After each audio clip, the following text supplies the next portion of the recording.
Halo, selamat malam. Bersama saya Ihan Martoyo dari program studi Teknik Elektro UPH. Malam ini kita akan mencoba melakukan diskusi eksperimentasi antara dua bidang yang tidak biasanya dibicarakan bersama, tapi malam ini kita memberanikan diri bicara soal khotbah, soal homiletics, dan soal film. Saya malam ini ditemani oleh Bapak Erik Gunawan. Beliau dosen pengajar di Presiden University bidang perfilman dan di IKJ juga berprofesi sebagai asesor film. Selamat malam Pak Erik Gunawan. Selamat malam, Pak Ihan. Saya juga ditemani oleh Bapak Pendeta Dr. Yohanes Budi. Beliau dekan akademis di STT Reform Indonesia di Kemang, Jakarta. Selamat malam Pak Yohanes. Yuk, malam. Oke, kita mulai dulu dari film ya.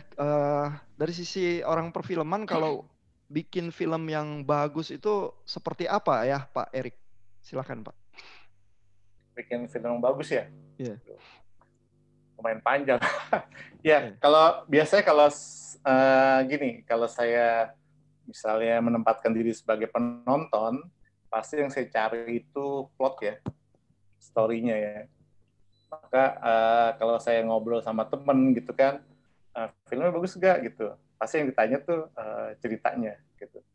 Tapi kalau saya sebagai pembuat, kreator gitu kan, filmmaker, sineas, maka yang pertama saya harus dalami itu ya karakter ya. Bagaimana karakter ini kita konstruksi, terus di mana dia berada gitu, terus dia itu siapa sih gitu kan. Nah itu awalnya tuh kita gali itu biasanya. Terus sama yang paling penting wants-nya ya, apa sih yang keinginan dia gitu. Itu yang kita garap, yang awalnya kita konstruksi. Karena kalau ini sudah dikonstruksi, selanjutnya itu akan mudah, bukan mudah ya, artinya dia akan ngegelinding sendiri sih, gitu. Akan kita sebagai penulis skenario misalnya tinggal ngikutin nih orang maunya kemana. Gitu. Itu strukturnya plot cerita itu ada berapa babak sih Pak Erik, dan bagaimana membayangkannya kalau mau buat plot itu Pak? Kalau plot kita kan dasarnya itu dari Aristoteles ya, Aristotelian gitu. Selalu tetap ada 3 babak, babak 1, babak 2, babak 3, beginning, middle, dan end. Tapi nanti misalnya kalau kita mau lebih misalnya setelah itu kita bisa ngambil misal dari teori Todorov atau siapa. Tapi secara umum kita bagi 3 babak. Nah di dalam film babak pertama ini krusial. Babak pertama itu biasanya itu dari menit 0 sampai ke menit 20 itu babak pertama. Sesudah itu 20 ke selanjutnya sampai menit ke 100 sampai ke episode ke 1000 gitu kan. Itu biasanya tuh udah babak 2 tuh kita bilang karena udah tinggal perjalanan si karakter kan. Nah, babak 1 ini dia menjadi krusial karena disinilah penonton mengidentifikasikan dirinya dengan si karakter. Jadi dia penonton akan mengikuti arah karakter ini, pergerakannya, apa sih mau diinginkan, terus mungkin kesedihan dia, problematika dia, itu karena ada konstruksi di awal ini, gitu, karakter utamanya. Kalau supaya bisa bayangin Pak, misalnya ada nggak drama Korea atau apa yang kepikir untuk apa sih yang terjadi di babak pertama itu gitu? Misalnya yang paling lagi hot ya sekarang kan Crash Landing sama ini apa namanya ya Crash Landing lah ya yang kita bicarain gitu. Kalau Crash Landing tuh setupnya kan awalnya jadi di awal di babak pertama ada yang namanya tuh semesta kisah atau story universe. Di universe-nya di mana nih gitu. Dia punya cerita ini akan terjadi di mana. Oh, kalau di Crash Landing itu di masa sekarang gitu. Di masa Korea, ada Korea Selatan sama Korea Utara gitu kan. Nah, terus di mananya? Di Seoul-nya sama di Pyongyang atau di mana? Oh, di perbatasan gitu. Kan kalau di openingnya Crash Landing kan terlihat tuh perbatasan Korea Utara. Kan diperlihatkan itu kan sangat jelas, sangat dikonstruksi. Karena disitulah nanti story akan terjadi, akan bergulir. Itu kan semesta kisah gitu kan, semesta kisah. Nah, kalau sudah tahu semesta kisah, kita penonton sudah teridentifikasi, penonton sudah memahami mereka nih akan dibawa kemana gitu kan, mereka ini akan melihat apa, mereka itu akan menyaksikan problematika seperti apa. Nah, setelah itu baru diperkenalkan dengan yang namanya karakternya. Karakter siapa sih? Artinya existing stage-nya. Nah, untuk memperkenalkan karakter, kita memperkenalkan kan existing steps, tahap saat ini gitu loh. Saat si karakter itu diperlihatkan, dia itu sedang apa, atau dia itu sebagai apa, gitu. Nah, kalau di Crash Landing kan terlihat tuh si cewek ini adalah pewaris dari satu konglomerat gitu, dan dia nggak disukai sebenarnya sama kakak-kakaknya, sama keluarganya gitu kan, karena mereka punya rencana untuk menguasai harta ayahnya ini. Tapi ayah bilang, kamu jadi adik waris gitu kan. Itu udah, ini tuh existing stage-nya tokoh utama. Nah, pada saat kita sudah tahu karakternya, semestanya di mana, karakternya siapa, nah kita pengen tahu dong, ini orang mau ngapain sih gitu. Wants-nya tuh dia mau apa gitu kan. Gitu. Nah, maka semakin tuh kita diajak untuk tahu wants-nya apa. Nah, itu yang biasanya nanti kita sebut sebagai point of attack. Gitu. Ada point of attack-nya. Oke. Nah, saya ke Pak Yohanes Budi dulu nih ya. Itu cara meramu film bahwa babak pertama itu penting. Apakah itu relevan juga ya buat pengkhotbah? Bagaimana dia mengkonstruksi khotbahnya ya? Iya, saya rasa banyak hal yang cukup relevan ya ketika berkhotbah. Jadi intinya ketika kita berkhotbah itu kan sama seperti kita sedang menceritakan sesuatu ya. Terlepas dari apakah style khotbah kita itu naratif atau sebetulnya lebih seperti memindahkan materi kelas pelajaran ke dalam khotbah, itu kan tergantung macam-macam ya. Ada yang menghubungkan satu cerita dengan cerita yang lain gitu. Jadi khotbah itu ada yang stylenya itu dari satu ilustrasi disambung ilustrasi lain, disambung dengan ilustrasi lain, sehingga itu yang disebut sebagai ada yang menyebutnya itu naratif preaching, itu yang seperti itu. Tetapi kan pengertiannya itu bisa beragam ya. Jadi ada aliran-alirannya sendiri, style khotbah orang itu berbeda-beda. Tetapi bagaimanapun juga itu kan ada cerita yang kita itu sedang ceritakan, sekalipun genrenya bukan narasi. Jadi saya lihat ada beberapa hal yang penting ya. Jadi seperti tadi Pak Erik kan juga menyebutkan tentang karakter, plot, setting ya, semesta tadi mungkin ya, setting. Jadi ketika berkhotbah kita juga perlu memikirkan hal-hal yang seperti itu. Yang pertama, tadi saya kemukakan apapun juga bentuk genre dari khotbah kita sedang membentuk satu karakterisasi ya. Jadi kita sedang membentuk paradigmatic character. Maksudnya itu apa? Karakter yang menjadi satu paradigma, ini loh seorang murid yang sejati dari Kristus ya. Nah, waktu kita menggambarkan paradigmatic character itu kita menggambarkannya seperti apa gitu. Bisa jadi kita itu memberikan satu gambaran karakter yang seperti Superman begitu, yang manusia yang kebal, yang tidak bergumul dengan apa-apa begitu.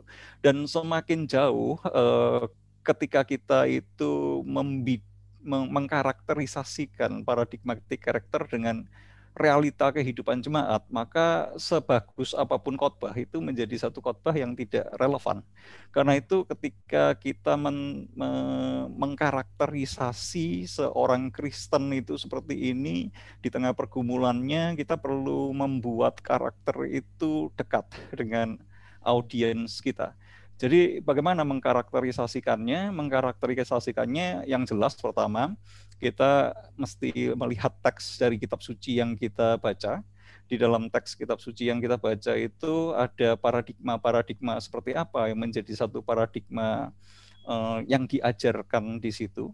Kemudian kalau kita membaca bagian-bagian narasi ya khususnya, kita juga bisa melihat ada karakter-karakter yang memang juga sudah dimunculkan oleh narasi Alkitab itu sendiri.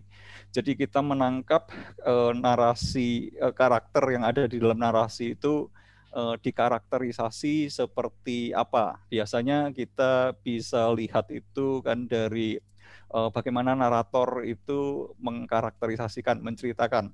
Misalnya Ayub adalah seorang yang sabar begitu. Tetapi kemudian kita juga bisa melihat karakterisasi itu dari perkataan Ayub itu sendiri. Ayub berkata Tuhan yang mengambil, Tuhan yang memberi, Tuhan yang mengambil, terpujilah nama Tuhan. Tetapi karakter Ayub itu kan berkembang ya, berkembang dari babak pertamanya itu kalau Pak Erik tadi katakan. Kemudian di tengah-tengahnya itu kan ada Ayub yang banyak protes dan sebagainya, Ayub yang marah, Ayub yang berkata kepada teman-temannya, kamu itu penghibur sialan dan sebagainya.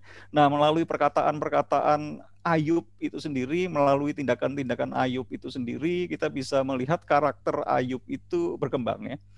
Dan setelah itu kita waktu menciptakan paradigmatic character tadi, kita perlu mengambil rata-rata pergumulan jemaat kita.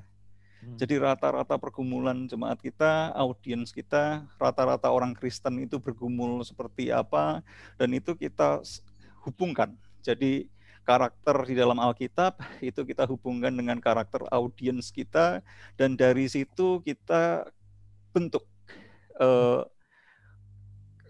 paradigmatic character itu seperti apa. Dan kemudian kita berkata ini loh pergumulan seorang Kristen itu ya. Jadi orang Kristen itu ada pergumulannya, dan waktu memperlihatkan pergumulannya kita bisa melihat bagaimana hidup Kristen itu tidak sesimpel yang dikatakan begitu ya. Bagaimana ajaran Alkitab itu berbicara tentang kehidupan Kristen itu, kemudian kita akan menempatkan dalam satu setting ya. Jadi setting kita kan bukan setting Taman Eden begitu, setting kita juga bukan setting surga gitu, tetapi setting kita ini kan adalah setting dunia yang sudah rusak. Kita menempatkan setting paradigmatic character itu di dalam satu kondisi dunia yang tidak ideal lagi gitu. Idealnya itu begini, tetapi kenyataannya itu begini. Bagaimana orang Kristen yang mengerti nilai-nilai ideal Alkitab itu hidup di dalam realita hidup yang tidak seperti itu gitu. Idealnya menjadi orang Kristen itu seperti ini, tapi kenyataanmu hidupmu itu nggak seperti itu gitu. Nah ini idealnya di gereja itu seperti ini, kenyataannya di gereja itu tidak seperti itu begitu. Ya, nah ini sangat kemudian menarik nih. Iya. Saya mau lempar ke Pak Erik lagi ya, karena ini kan ada persoalan karakter ya, semesta kisahnya udah tersetting yaitu pergumulan jemaat. Lalu juga ada sosok-sosok dari Alkitab yang bisa menggambarkan kejujuran karakter itu ya. Tapi plot cerita kan mulainya di konflik ya. Tadi Pak Yohanes sudah mulai menggambarkan konflik itu terjadi karena kita hidup dalam dunia yang tidak ideal ya. Nah kalau di film supaya babak satu itu pindah ke babak kedua, ada konflik, ada krisis, itu gimana mengolahnya Pak Erik? Sudah kita paham existing stage-nya, terus kita juga tahu dia rutinitasnya apa gitu, pekerjaan dia apa gitu kan. Nah, biasanya ada peristiwa pemicu dulu Pak, untuk kita melihat apa yang namanya point of attack, untuk supaya kita paham karakter ini dia itu cita-citanya apa sih gitu, wants-nya ya, wants. Misalnya kalau di film yang 120 menit misalnya James Bond lah paling gampang ya, wants-nya apa sih? Gitu. Oh, dia harus menyelamatkan temannya yang disandra di di Rusia misalnya. Nah, seperti itu. Dia harus ada wants. Gitu. Atau kalau film silat biasanya terjadi penyerbuan ke perguruan silatnya dia. Gitu. Biasanya seperti itu. Nah, sehingga tujuan dia apa? Dia ingin melakukan pembebasan ke temannya, kalau James Bond misalnya. Gitu. Atau pada saat yang crash landing, kalau kita kembali ke drama Korea tadi kan, Crash Landing on You, pada saat dia para layang itu, terus dia ada badai kan, gitu kan, badai gitu kan. Nah, badai itu dia jatuh ke satu wilayah gitu yang dia nggak tahu itu di mana, terus baru dia sadar loh ini udah Korea Utara. Nah, itu yang disebut point of attack. Karena dari situlah kita sadar tujuannya si cewek ini di crash landing adalah balik ke Korea Selatan gitu, ya kan? Jadi pada saat dia tahu, oh aku di Korea Utara, nah pada saat itu dia harus berusaha untuk kembali ke Korea Selatan. Jadi sepanjang film itu nanti adalah upaya dia mencapai Korea Selatan. Tapi ini kan baru point of attack-nya kan, baru kita memahami tujuannya si karakter ini apa, wants-nya gitu. Nah, karena kita tahu dia ingin ke Korea Selatan, maka ada ketergangguan gitu. Dia ketemu sama tentara Korea Utara gitu. Berarti kan terhambat nih. Kita selalu ada tuh ketergangguan. Sesudah kita tahu tujuannya utama apa, maka muncul ketergangguan. Nah, sesudah ketergangguan ini, baru cerita tuh bisa sampai ratusan episode, atau 16 episode gitu kan. Atau cuma 2 jam gitu. Oke. Nah, saya balik lagi ke Pak Yohanes Budi nih. Tadi soalnya udah mulai ya masuk ke konflik dan ketergangguan itu ya. Karena ternyata kita hidup di dalam dunia yang tidak ideal ya. Nah, insight dari perfilman itu tadi mendorong ke babak kedua itu apa bisa dipakai di khotbah juga, Pak? Sangat bisa ya. Jadi saya rasa cukup relevan itu. Kalau kita lihat kira-kira garis besar dari pengajaran iman Kristen itu kan juga seperti itu ya. Jadi yang pertama itu kan digambarkan satu setting bahwa manusia itu diciptakan di dalam satu persekutuannya dengan Tuhan yang demikian indah ya, persekutuannya dengan dirinya dan juga dengan sesamanya, dan persekutuan dengan alam itu sedemikian indahnya, dan semuanya itu ada di dalam situasi yang ideal seperti di Taman Eden itu. Namun kemudian ada point of attack-nya tadi kan, tiba-tiba settingnya itu berubah, manusia itu jatuh ke dalam dosa, sehingga manusia itu mengalami keterpisahan dengan Allah. Yang semula hubungan itu manis, sekarang manusia itu harus bersembunyi dari Allah. Yang semula melihat dirinya telanjang itu manusia tidak malu, sekarang manusia itu malu dengan melihat dirinya sendiri dengan ketelanjangannya. Yang semula Adam itu berkata tentang Hawa, engkau adalah tulang rusukku, begitu ya. Jadi yang kemudian kita bisa melihat setelah itu Adam berkata, gara-gara si wanita ini nih aku sebetulnya jatuh ke dalam dosa. Kemudian kita juga bisa melihat bahwa hubungan dengan alam yang semula itu harmonis, sekarang alam itu menimbulkan onak dan duri ya. Dan kita bisa melihat bahwa di dalam diri manusia itu sekarang punya satu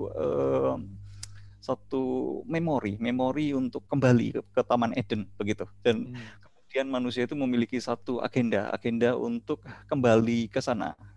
Kalau nggak salah dulu ada film namanya Return to Eden begitu ya Pak Erik ya. Beda konteks lah. Judulnya doang. Gitu ya, itu judulnya doang. Oke, tapi setidaknya judulnya Return to Eden itu merupakan satu kerinduan manusia kan. Kerinduan untuk mengalami union lagi, mengalami kasih yang sejati lagi, mengalami penerimaan yang sejati lagi, mengalami keharmonisan begitu. Dan ada recollection of the past gitu. Jadi manusia itu memiliki sesuatu yang membayang-bayangi dirinya sehingga kepingin selalu kembali ke sana, kepingin selalu kembali ke kondisi di Eden itu. Tetapi tidak semudah itu gitu. Ada halangan di sana, ada halangan di sini, kemudian ada resolution yang coba diberikan melalui penebusan Yesus Kristus gitu ya. Tetapi nanti ada halangannya lagi itu. Dan khotbah itu bisa berlanjut itu bisa setelah berseri-seri ya. Bisa berseri-seri 10 tahun juga bisa ya. sepanjang masa itu bisa itu. Seri-seri khotbah itu bergulir dari situ ya. Nah, saya pengen pelan-pelan ya. Tadi kan Pak Erik bilang setup semesta kisah, lalu si protagonisnya ini si jagoannya punya wants ya. Dan di dalam hal Taman Eden, wants-nya itu adalah buah pengetahuan yang baik dan yang jahat begitu ya. Itu wants itu semacam apa ya sebenarnya yang terjadi di situ kalau Pak Yohanes Budi mau mengomentari, Pak? Nah, itu panjang itu ya. Kalau itu jadi apa itu buah pengetahuan yang baik dan yang jahat itu ya. Iya. Jadi ada satu komedi juga di kejadian itu ya.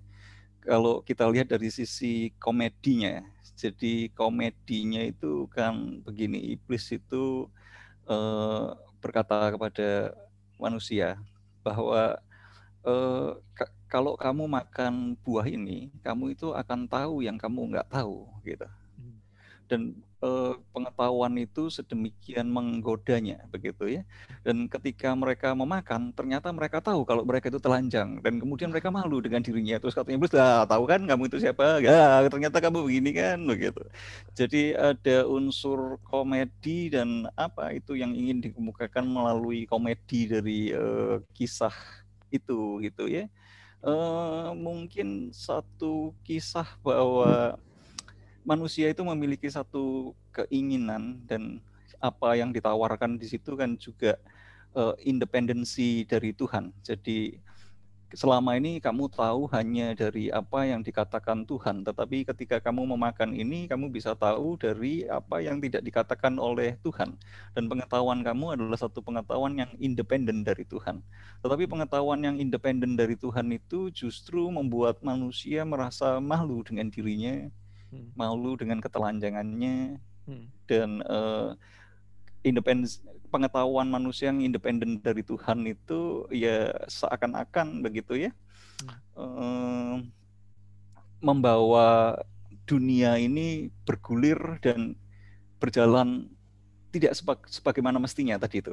Jadi ada satu kondisi ideal, tetapi justru segala sesuatunya bergulir di dalam segala ketidakidealan. Mungkin bisa dari perspektif itu ya. Ya, menarik sekali. Saya ingin kembali ke Pak Erik nih ya. Jadi setting pertama, protagonis punya wants. Dalam hal ini kalau cerita Taman Eden, buah pengetahuan yang baik dan jahat.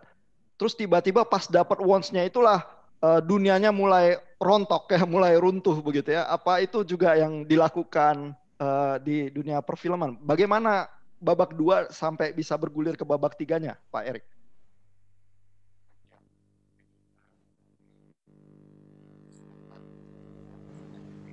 Iya, suaranya Pak Erik agak hilang. Ya, Pak Yohanes. Ya, coba lagi, Pak. Oke. Ya, sudah jelas. Ya, sudah kedengaran. Ya.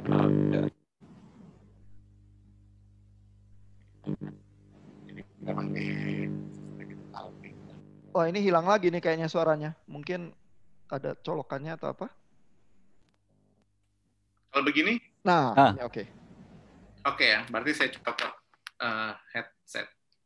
Oh, ya, iya. Jadi kan kalau di point of attack itu kita tahu kan wants-nya, sehingga si protagonis ini dia tiba pada satu keputusan, ya kan, keputusan kalau di Crash Landing kan dia ya pengen balik lagi ke Korea Selatan gitu, ke kantornya dia gitu. Bahkan maka di sini juga muncul ketegangan karena dia mau balik, tapi kan sekarang lagi di Korea Utara gitu kan. Nah, itu kan jadi muncul satu ketegangan. Jadi di sini memang di point of attack itu diramu sedemikian rupa. Nah, sehingga kalau kita sudah tahu seberapa kuatnya dia ingin kembali, terus seberapa kuatnya ketegangan yang ada, ya kan, sehingga pada saat dia muncul ketergangguan, maka itu sangat crash itu sangat besar, terus menjadi kayak nggak mungkin ya lu balik gitu. Kayak kamu nggak mungkin balik deh ke sana gitu. Jadi memang kita harus bikin karakter ini ya menjadi desperate gitu kan. Penonton mengidentifikasikan diri dia ke karakter yang kayaknya sih ini akan sulit sekali nih untuk balik gitu, untuk balik ke sana gitu kan. Lagi sekarang dia ternyata jatuhnya kan juga di markas itu kan di sekitar markas tentara tuh dibikinnya gitu. Jadi dia nggak jatuh di pasar ya kan, di pasar Korea Utara dia nggak begitu, tapi di markas memang dibuat sulit seperti itu gitu. Nah, kenapa demikian? Sehingga pada saat dia harus bergulir ke babak kedua, babak selanjutnya itu maka akan muncul needs ya, keinginan needs gitu kan, halangan ada needs-nya gitu. Nah, needs inilah sebenarnya akan menggerakkan cerita gitu. Pada saat dia jatuh terus dia nggak percaya sama si si tentara Korea Utara ini, tentara Korea ini berusaha menyelamatkan. Pada saat dia menyelamatkan, tiba-tiba, wah, tadi kami baca ini tuh, ada radar ya kan, ada dari Korea Selatan masuk, wah di mana nih? Nah, muncul ketegangan, muncul needs lagi, halangan needs, selalu ada seperti itu, hambatan needs gitu, sehingga cerita dia akan bergulir. Nah, ini untuk konsep TV ya, untuk konsep series TV. Nah, kalau di film ya, di babak itu series TV itu yang muncul needs sama hambatan itu dia ada di babak kedua tuh. Dia udah masuk ke babak kedua. Nah, di dalam film juga demikian. Tapi karena di babak film kan ada keterbatasan durasi. Nah, misalnya sekitar 2 jam gitu ya. Maka di babak kedua ini di tengahnya biasanya ada yang namanya midpoint. Di tengah babak kedua itu kita sebutnya ada midpoint. Apa itu midpoint? Adalah satu kondisi di mana karakter merasa dia sudah akan tiba kepada klimaksnya, tapi ternyata dia gagal gitu, atau bukan, dia mengalami kegagalan. Paling gampang kalau film silat ya. Jadi misalnya kalau film silat itu biasanya di babak 1 kan bisa gurunya terbunuh gitu kan, maka dia akan balas dendam gitu. Dia dikalahkan dulu nih si jagoan ini di babak 1. Pada saat dia mau membalas dendam gurunya, dikalahkan sama mungkin murid dari penjahatnya. Maka masuk babak 2 tuh. Dia latihan, dia merasa udah jago nih. Aku pasti bisa mengalahkan musuh guruku. Pada saat dia labrak, kalah dia. Entah kakinya dipotong, kakinya patah, sehingga akhirnya dia terpuruk, dia merasa aku udah nggak berguna gitu kan. Nah, pada saat dia nggak berguna itulah midpoint, titik midnya gitu. Tapi pada saat yang dia midpoint muncul harapan gitu. Ntar mungkin ada orang yang memberikan encourage gitu kan, atau tiba-tiba pada saat dia lagi putus asa dia menemukan kitab, misalnya kalau di film silat kan seperti itu, dia latihan. Nah, pada saat dia latihan disitulah dia bangkit kembali ke keberanian dia, terus juga ilmunya juga bertambah misalnya. Nah, maka dari midpoint ini menuju ke klimaks. Dia melakukan perlawanan, dia melakukan balas dendam dan berhasil. Gitu. Selesai film. Nah, ini menarik sekali ya. Jadi plotnya bisa ada pola yang semacam itu. Jadi kalau udah masuk ke babak kedua, Pak Yohanes, di dalam khotbah kita, justru kalau menurut orang film berarti yang harus dilakukan adalah yang menggambarkannya kehidupan memang sulit, bahkan mungkin needs-nya itu tadi bisa diselesaikan yang kecil-kecil, tapi akan terbentur needs yang besar itu gagal total bahkan ya. Jadi jangan malah kasih nasihat-nasihat gampang gitu ya. Apa hal semacam itu kedengaran baik Pak kalau untuk berkhotbah Pak? Betul sekali. Jadi jangan memberikan satu nasihat-nasihat gampang, ya. Tapi bagaimana menempatkan tadi kan kita menciptakan karakter Kristen ya yang menjadi paradigma perjalanan iman seorang percaya gitu. Jadi bagaimana menempatkan karakter itu ya di tengah-tengah berbagai pergumulannya. Jadi pertama-tama kan kita perlu menyadarkan bahwa kita ini hidup di tengah-tengah dunia yang sudah dicipta, tetapi dunia yang dicipta dengan sedemikian indah itu adalah dunia yang sudah jatuh ke dalam dosa. Namun yang sudah jatuh ke dalam dosa itu kan juga sudah mengalami penebusan di dalam Yesus Kristus. Namun kita juga perlu mengingat bahwa penebusan itu belumlah sempurna di dalam pengertian bahwa kita masih menantikan adanya satu consummation, kedatangan Yesus Kristus untuk yang kedua kalinya. Dan kita di antara kedatangan Kristus yang pertama dan kedatangan Kristus yang kedua ini ada di dalam satu tension yang seringkali disebut sebagai already but not yet. Jadi kita sudah mulai menikmati kerajaan Allah, tetapi kerajaan Allah itu belum sepenuhnya itu digenapi. Kita sudah mulai mengalami kuasa kemenangan, tetapi kuasa kemenangan yang sempurna itu belum terjadi di dalam kehidupan kita. Jadi kita masih ada begitu banyak struggle di sana dan di sini begitu, dan kita bisa menempatkan karakter Kristen itu seperti itu. Kita bisa meminjam tokoh-tokoh sejarah, misalnya seperti Martin Luther di dalam pergumulannya, dan di dalam pergumulannya dia mengatakan bahwa kehidupan orang percaya itu seperti simul iutus et peccator ya. Jadi pada saat yang sama adalah orang yang saint and sinner at the same time ya. Jadi orang yang suci dan orang yang berdosa pada saat yang sama, dan di situ selalu ada tension. Jadi tidak mudah, dan itu merupakan satu pesan kita, merupakan satu story, narasi kita, drama kita yang kita hidupkan dan relevankan dengan drama kehidupan masing-masing ya.